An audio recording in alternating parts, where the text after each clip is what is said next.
Where the Wild Things Are. Story and pictures by Maurice Sendak and retold by Sydney Narrow.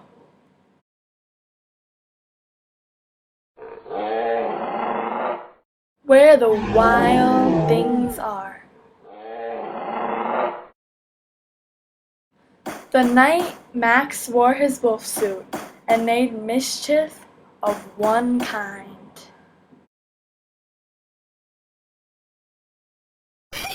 and another.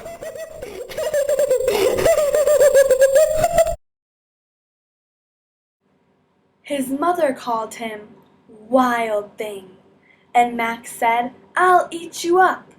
So he was sent to bed without eating anything.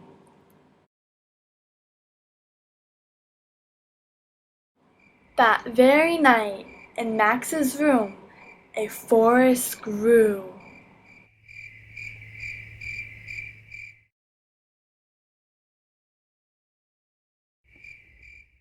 And grew.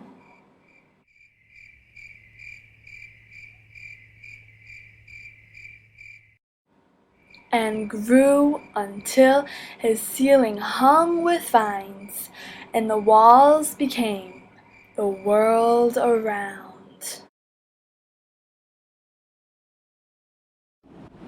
And an ocean tumbled by with a private boat for Max, and he sailed off through night and day.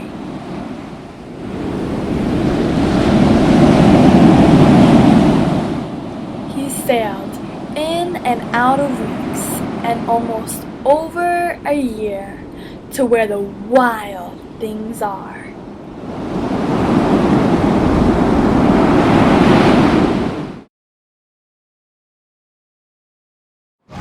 And when he came to the place where the wild things are, they roared their terrible roars and gnashed their terrible teeth and rolled their terrible eyes and showed their terrible claws.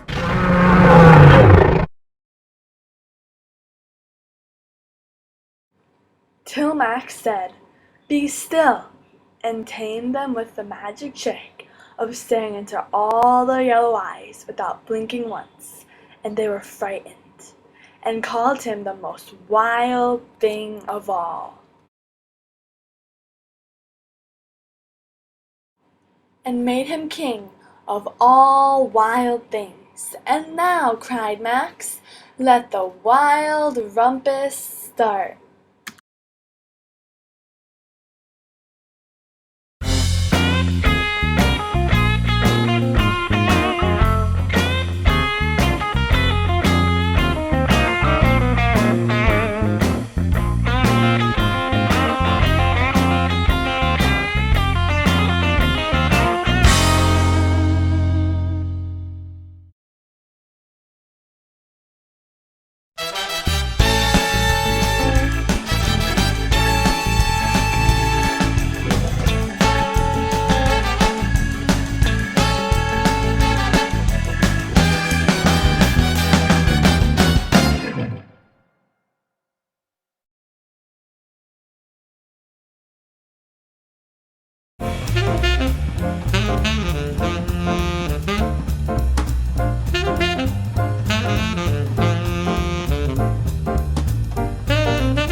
"Now stop," Max said, and sent the wild things off to bed without eating their supper. And Max, the king of all wild things, was lonely and wanted to be where someone loved him best of all. Then, all the way from far across the world, he smelled good things to eat. So he gave up being king of where the wild things are.